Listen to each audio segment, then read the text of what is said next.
সবুজ শ্যামল নোয়াখালী সোনাইমুড়ি উপজেলায় মাথা উঁচু করে দাঁড়িয়ে আছে এক ঐতিহাসিক নিদর্শন বজরা শাহী মসজিদ। প্রায় ৩০০ বছরের পুরনো এই মসজিদ মোগল স্থাপত্যের এক অনন্য উদাহরণ।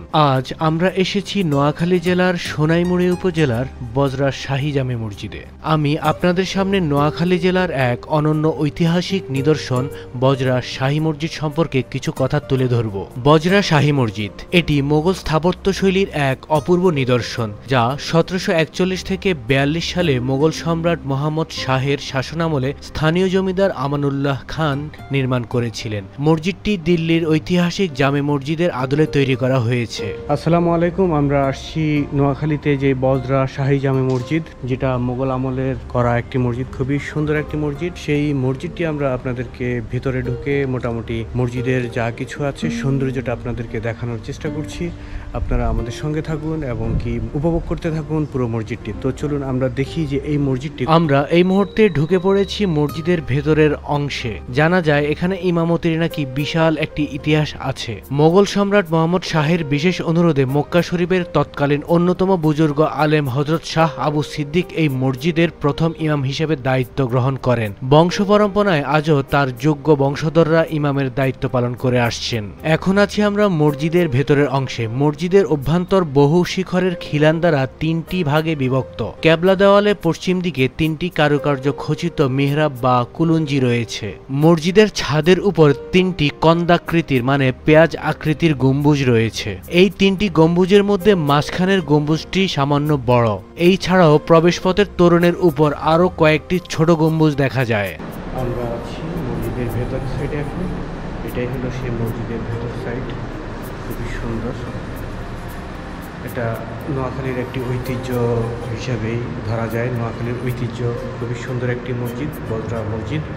এটা দেখার জন্য দূর দূরান্ত থেকে অনেক মানুষ আসেন। আমরা মসজিদের ভেতরে আছি এই মুহূর্তে, আপনাদেরকে সব দিয়ে দেখানোর চেষ্টা করছি। এই মসজিদটি মূলত ইটের গাঁথুনি দিয়ে তৈরি। এটিকে মজবুত করার জন্য মাটির প্রায় ২০ ফুট নিচ থেকে ভিত্তি বা ভিতর তৈরি করা হয়েছিল। ১৯১১ থেকে ১৯২৮ সালের মধ্যে সংস্কারের সময় এর জৌলুস বাড়াতে সুদৃশ্য মার্বেল পাথর এবং চীনামাটির গ্লাসের রঙিন মোজাইক দিয়ে গম্বুজ ও অন্যান্য অংশ সজ্জিত করা হয়, যার সামনের অংশে বা উপরের অংশে রঙিন মোজাইকের কাজ দেখা যায় এবং অন্য সাইডগুলোতে তেমন একটা মোজাইকের কাজ দেখা যায় না, যা আপনারা এই ভিডিওর মাধ্যমে খুব সুন্দরভাবেই দেখতে পাচ্ছেন। কিন্তু অন্য সাইডগুলোতে মোজাইকের কাজ না থাকলে কি হয়েছে, সেই সাইডগুলো যত সুন্দর করে ডিজাইন করা, তাতে মসজিদটির সৌন্দর্য আরো বাড়িয়ে তুলেছে।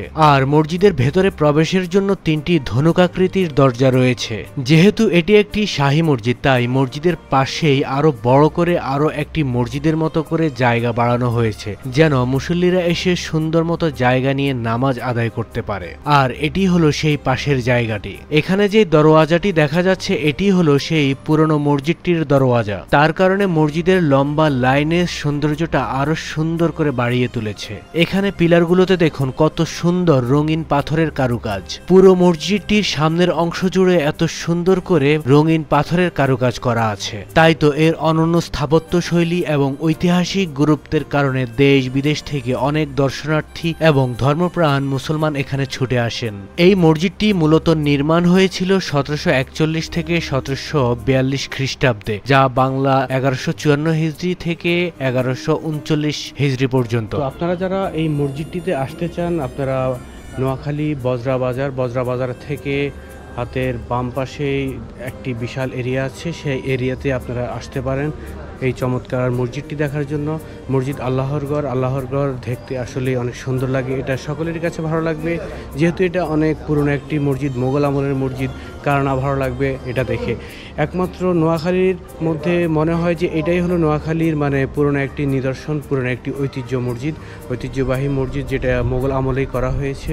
এখানে সব মিলিয়ে এখনো পর্যন্ত এই মসজিদটি আগের মতোই আছে এবং কি পাশে আর একটু রেনোভেশন হয়েছে, সেটার মধ্যে এখন নামাজ পড়া হয়। মোগল সম্রাট মোহাম্মদ শাহের রাজত্বকালে মসজিদটি নির্মিত হয়েছিল বলে জানা যায়। স্থানীয় জমিদার আমানুল্লাহ খান তার বাড়ির সামনে প্রায় ৩০ একর জমির উপর একটি বিশাল দিঘি খনন করে তার পশ্চিম পাশে এই মসজিদটি নির্মাণ করেন। কথিত আছে পারস্যের পীর মিয়া আম্বর শাহের নির্দেশে এই দিঘি খনন করা হয়েছিল এবং দিঘি খননের সময় একটি গম্বুজ পাওয়া গিয়েছিল, যা থেকে ধারণা করা হয় এখানে এর আগেও মসজিদ ছিল। মসজিদটি আয়তাকার এবং উত্তর দক্ষিণে লম্বা। এর বাইরের চার কোণে অষ্টভুজাকৃতির বুরুজ বা মিনার রয়েছে। আর মসজিদের চারপাশে যে বাউন্ডারি, এই হলো সেই বাউন্ডারি, বিশাল মোটা একটি বাউন্ডারি মসজিদের চারপাশে। এবং মসজিদের পাশেই রয়েছে এই এলাকার স্থানীয় যেসব কবর, এগুলো আছে এইখানে স্থানীয় কবর, এবং কি আশেপাশে অনেক বাড়ি আছে, একটু দূর দূরান্ত থেকে অনেক বাড়িগুলো দেখা যাচ্ছে। মসজিদের সামনের পাশটা অনেক সুন্দর একটি জায়গা, যেহেতু এটি একটি কবরস্থান, দেখতে অসাধারণ একটি ব্যাপার। মসজিদ এটি আপনারা যে কোনো মুহূর্তে নোয়াখালীতে যারা আছেন তারাও আসতে পারেন, এবং কি ঢাকা বা বিভিন্ন জেলা থেকে যারা আসেন তারাও এসে দেখে যেতে পারেন এই মসজিদটি।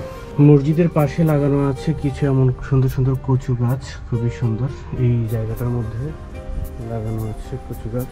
আর এটি হলো মসজিদের ঢোকার সময় যে গেটটি, এটি হলো সেই গেট, খুবই সুন্দর একটি গেট। এই পাশটা হলো মসজিদের একদম ঠিক সামনের পাশ, খুবই সুন্দর একটি জায়গায় এখন বর্তমানে এই অবস্থা আছে মসজিদটি।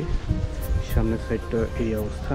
এই মসজিদটি বর্তমানে বাংলাদেশ প্রত্নতত্ত্ব বিভাগ 1998 সাল থেকে এর ঐতিহ্যবাহী স্থানটি সংরক্ষণ ও রক্ষণাবেক্ষণের দায়িত্ব পালন করে আসছেন। এটি হলো বজরার শাহী জামে মসজিদ। আমরা আপনাদেরকে সব মিলিয়ে ঘুরে দেখাচ্ছি কত সুন্দর একটি মসজিদ আপনারাই দেখতে পাচ্ছেন। এই মসজিদটি পরবর্তীতে সংস্কার করা হয় 1911 সাল থেকে 1928 সালের মধ্যে বজরার জমিদার খান বাহাদুর আলী আহমদ এবং খান বাহাদুর মুজিব উদ্দিন আহমদ মসজিদটি ব্যাপকভাবে মেরামত করেন এবং রঙিন সিরামিক দিয়ে মোজাইক দিয়ে সজ্জিত করেন। দূরে সামনের অংশে দেখা যাচ্ছে পীর মিয়া আম্বর শাহের নির্দেশে খনন করা সেই দিঘি। এটাই হলো সেই বিশাল বড় দিঘি এবং তার ঘাট। বিশাল এরিয়া জুড়ে এই বজরা শাহী মসজিদটি। আর বজরা শাহী মসজিদের ঠিক সামনেই আছে এমন পুকুর বা মাছ চাষের জন্য বিশাল দিঘি কোনো একটা কিছু হবে। আর ওই পাশটা যেটা দেখছেন এটাই হলো মেন রাস্তা। মেন রাস্তা থেকে আপনারা এই বিল্ডিংটির পাশ দিয়ে একটি রাস্তা এসেছে, এই রাস্তা দিয়ে আপনারা ঠিক সুন্দরভাবেই চলে আসতে পারেন বজরা শাহী মসজিদ, যেহেতু অনেক পুরনো একটি মসজিদ। আর এটিই হলো মসজিদের দেওয়াল। মসজিদের দেওয়ালের মধ্যে এমন লেখা আছে, হাদিসগুলো তারা লিখে রেখেছেন, প্রত্যেকটা দেওয়ালের মাঝেই তারা দিয়ে দিয়েছেন এমন হাদিস। পুকুরের অংশ থেকে অজু করে ওঠার পর কত সুন্দরভাবে দেখা যাচ্ছে মসজিদের সামনের অংশটুকু। আর ঠিক পাশেই রয়েছে এলাকার বিশাল বড় সেই কবরস্থানটি। এদিকে বিকেলের আলোয় মসজিদটি আরো সুন্দরভাবে ফুটে উঠেছে। পাশেই আছে বিশাল বড় একটি গাছ, এই গাছের নিচে অনেকে বসে একটু বিশ্রাম করে নেন। আর এই বোর্ডটির মধ্যে মসজিদটির সকল তথ্যই দেওয়া আছে। এটি হলো মসজিদের মূল গেট, মানে প্রবেশদ্বার। এই গেট দিয়ে ঢোকার পরে দেখা মিলে অনেকগুলো কবর সারিভাবে দুপাশে কবরগুলো দেখা যায়, এবং দূরে দেখা যায় সেই সুন্দরভাবে দাঁড়িয়ে আছে বজরা শাহী জামে মসজিদটি। এখানে এই এলাকার স্থানীয় মানুষদের কবর দেখা গেলেও দেখা মেলেনি তখনকার জমিদারদের কোনো কবর। তবে কিছু কবর একটু আলাদাভাবে দেখা যায়, সেগুলো আসলে কার আমরা তা জানি না। আর আলাদাভাবে কবরগুলো হলো এই কয়টি কবর এখানেই আছে। আপনারা যেখানেই থাকুন না কেন, পুরনো ঐতিহ্য নোয়াখালীর সোনাইমুড়ি উপজেলার বজরা শাহী জামে মসজিদ একবার ঘুরে আসতে পারেন। যেহেতু পুরনো ঐতিহাসিক একটি মসজিদ, দেখে সকলের কাছেই আশা করি এই মসজিদটি দেখে অবশ্যই ভালো লাগবে।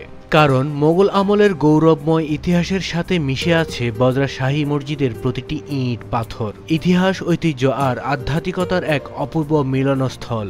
নোয়াখালীর ইতিহাসে এক অমূল্য সম্পদ, মুসলিম সভ্যতার এক অনন্য নিদর্শন। এই হলো বজরা শাহী মসজিদ। আসুন ঘুরে আসি কালের সাক্ষী এই ঐতিহাসিক স্থান থেকে। আর হ্যাঁ, ভিডিওটি ভালো লাগলে অবশ্যই লাইক, কমেন্ট, শেয়ার, সাবস্ক্রাইব করতে ভুলবেন না। পরবর্তী ভিডিওর জন্য সকলেই সঙ্গে থাকুন। সবাইকে ধন্যবাদ।